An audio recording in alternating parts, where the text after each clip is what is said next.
और खबरों का रुख करेंगे फटाफट अंदाज में। केंद्रीय गृह राज्य मंत्री अजय मिश्र टेनी के इस्तीफे की मांग को लेकर विपक्ष ने आज भी संसद में हंगामा किया। इस मुद्दे पर लामबंद विपक्ष के हंगामे के कारण लोकसभा की कार्यवाही बाधित हुई। राहुल गांधी और कई सांसदों ने लखीमपुर हिंसा मामले पर बहस के लिए लोकसभा में नोटिस देते हुए टेनी के इस्तीफे की मांग की। हालांकि स्पीकर ने सभी नोटिसों को खारिज कर दिया। लखीमपुर खीरी कांड को लेकर केंद्रीय गृह राज्य मंत्री अजय मिश्र के इस्तीफे की मांग तेज होती जा रही है। इसको लेकर लखनऊ में विधानसभा के सामने कांग्रेस ने जोरदार प्रदर्शन किया और अजय मिश्र के इस्तीफे की मांग की। 1971 में पाकिस्तान पर जीत के 50 साल पूरे हो गए हैं। इस मौके पर पीएम नरेंद्र मोदी ने दिल्ली के नेशनल वॉर मेमोरियल में आयोजित समारोह में हिस्सा लिया, समाहित किया। पिछले साल 16 दिसंबर को पीएम ने इन 4 स्वर्णिम विजय मशालों को प्रज्वलित किया था। इस मौके पर रक्षा मंत्री राजनाथ सिंह ने कहा कि 1971 का युद्ध भारत के सैन्य इतिहास का स्वर्णिम अध्याय है। हमें अपने सशस्त्र बलों और उनकी उपलब्धियों पर गर्व है। सीएम अशोक गहलोत ने भी 1971 युद्ध के सेनानियों को श्रद्धांजलि दी। सीएम ने जयपुर के अमर जवान ज्योति जाकर शहीदों को नमन किया। इस मौके पर चेन्नई में भी समारोह का आयोजन किया गया, जहां तमिलनाडु के सीएम स्टालिन ने शहीदों को श्रद्धांजलि दी।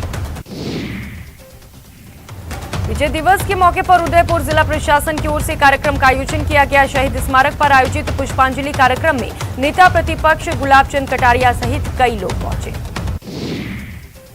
1971 युद्ध के विजय दिवस के मौके पर सीकर में शहीद स्मारक पर श्रद्धांजलि कार्यक्रम आयोजित किया गया, जहां लोगों ने शहीदों को नमन किया। भरतपुर के लोहागढ़ स्टेडियम में बने शहीद स्मारक पर आज विजय दिवस मनाया गया। इस अवसर पर सैनिक कल्याण विभाग के अधिकारियों और जिला कलेक्टर ने 1971 के भारत पाक युद्ध के दौरान शहीद हुए जवानों को पुष्प चक्र अर्पित कर श्रद्धांजलि दी। बांग्लादेश आज अपना 50वां विजय दिवस मना रहा है। इस मौके पर बांग्लादेश की राजधानी ढाका में कई कार्यक्रमों का आयोजन किया गया। यहां विजय दिवस परेड में भारत के राष्ट्रपति रामनाथ कोविंद मुख्य अतिथि के रूप में शामिल हुए। उनके स्वागत में 21 तोपों की सलामी दी गई। जैसलमेर में वॉर म्यूजियम में स्वर्णिम विजय दिवस मनाया गया। इस दौरान मेजर जनरल अजीत सिंह गहलोत ने वीर शहीदों को श्रद्धांजलि दी। अलवर निवासी नायक हरेंद्र सिंह 1971 युद्ध में शामिल रहे थे। उन्हें इस ऐतिहासिक युद्ध की 50वीं वर्षगांठ के अवसर पर आर्म्ड कोर 4 हॉर्स यूनिट की तरफ से दिल्ली में सम्मानित किया गया। कोरोना वैक्सीन की बूस्टर डोज को लेकर सीएम गहलोत और स्वास्थ्य मंत्री प्रसादी लाल मीणा ने पीएम मोदी पर निशाना साधा। सीएम गहलोत ने कहा कि बूस्टर डोज और बच्चों की वैक्सीन को लेकर अभी भारत सरकार ने कोई नीति नहीं बनाई। पीएम मोदी ने आज प्राकृतिक खेती पर किसानों से संवाद किया। वीसी के जरिए हुए संवाद में पीएम ने कहा कि सरकार ने किसानों के लिए बीज से बाजार तक कई काम किए हैं। उन्होंने कहा कि प्राकृतिक खेती से कायाकल्प होगा। करीब 1 साल बाद किसानों का आंदोलन खत्म होने के बाद पुलिस ने दिल्ली के पास गाजीपुर बॉर्डर की सभी बैरिकेड्स को हटा दिया, जिसके बाद बॉर्डर से गाड़ियों की आवाजाही शुरू हुई। वहीं सिंधु बॉर्डर पर छोटे वाहनों के लिए दोनों कैरिज वे के 3 लेन खोल दिए गए हैं। 5 लेन की मरम्मत का काम अभी जारी है। ऐसे में बड़े वाहनों की आवाजाही पर फिलहाल रोक है। केंद्रीय कैबिनेट ने लड़कों और लड़कियों के लिए विवाह की न्यूनतम उम्र एक समान यानी 21 वर्ष करने के विधेयक को मंजूरी दे दी है। ये कानून लागू हुआ तो सभी धर्मों और वर्गों में लड़कियों के विवाह की न्यूनतम उम्र बदल जाएगी। यूनेस्को ने बुधवार को बंगाल की दुर्गा पूजा को सांस्कृतिक विरासत का दर्जा दिया है। प्रधानमंत्री नरेंद्र मोदी ने यूनेस्को की इस घोषणा पर खुशी जाहिर की। उन्होंने कहा कि ये हर देशवासी के लिए गर्व का पल है। वहीं बंगाल की मुख्यमंत्री ममता बनर्जी ने कहा कि ये हर बंगाली के लिए गर्व का पल है। दुर्गा पूजा हमारे लिए पूजा से बढ़कर है, ये हमारे लिए भावना है। Army chief general MM Naravane को चीफ ऑफ स्टाफ कमेटी का चेयरमैन बनाया गया है। उन्हें देश का नया सीडीएस बनाए जाने की अटकलें लगाई जा रही थी, लेकिन इस बीच बुधवार को उन्हें सीओएससी के चेयरमैन पद पर सौंप दिया गया। केंद्र सरकार साल के अंत तक कोरोना वैक्सीनेशन प्लान का रिव्यू करेगी। सरकार ने दिसंबर अंत तक ही देश में की 65% वयस्क आबादी को दोनों डोज लगाने का लक्ष्य हासिल किया है। केंद्र सरकार के रिव्यू में बच्चों को वैक्सीन लगाने और बड़ों को बूस्टर डोज देने पर चर्चा की जाएगी। महाराष्ट्र में ओमिक्रॉन के बढ़ते खतरे को देखते हुए मुंबई में 31 दिसंबर तक धारा 144 लागू कर दी गई है। वहीं प्रदेश में ओमिक्रॉन के कुल 32 मामले सामने आए हैं। इसके साथ ही जनवरी में केस बढ़ने की आशंका जताई गई है। राजधानी दिल्ली की एयर क्वालिटी आज बहुत खराब है। बताया जाता है कि दिल्ली का AQI आज 337 है। सड़कों पर धुंध जमी हुई है, जिसके कारण लोगों को यातायात में परेशानी हो रही है।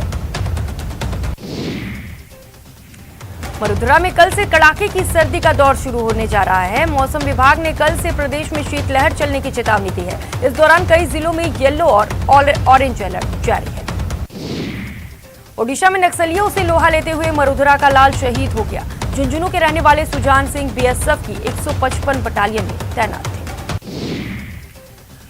बीजेपी प्रदेश अध्यक्ष सतीश पूनिया ने कोटा के श्रीकुलम शक्तिपीठ में देव दर्शन के साथ पीठाधीश्वर नीति अंबा का आशीर्वाद लिया।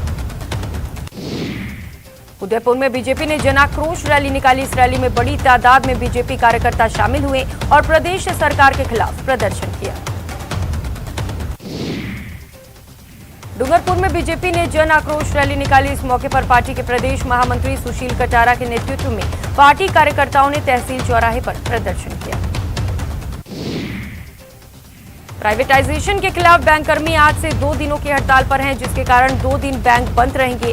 United forum of bank union ने संसद में निजीकरण बिल विधेयक लाने का विरोध किया है। निजीकरण बिल के विरोध में आज से बैंककर्मी 2 दिन की हड़ताल पर चले गए हैं। प्रदेश में भी सरकारी बैंकों की 4000 शाखाओं के 25,000 से ज्यादा कर्मचारी हड़ताल पर हैं। निजीकरण के विरोध में पूरे देश में बैंकों की 2 दिनों की हड़ताल है। राजसमंद में भी सरकारी बैंकों के कर्मचारियों ने स्टेट बैंक ऑफ इंडिया के बाहर बैंक प्रदर्शन कर और केंद्र सरकार के खिलाफ नारेबाजी की। उदयपुर में भी सरकारी बैंकों के करीब 250 से ज्यादा शाखाएं बंद है। बैंक कर्मचारियों ने बैंक तिराहे पर प्रदर्शन किया और केंद्र की नीतियों के खिलाफ विरोध जताया। अजमेर में भी बैंक कर्मी हड़ताल पर हैं। बैंक कर्मचारियों ने उन्होंने प्रदर्शन किया और केंद्र सरकार और उनकी ओर से लाए जाने वाले निजीकरण बिल का विरोध किया। बांसवाड़ा में भी बैंक कर्मचारियों ने प्रदर्शन किया और केंद्र की नीतियों पर नाराजगी जताई। बैंक कर्मचारियों की माने तो मांगे, नहीं माने जाने पर आंदोलन जारी रहे।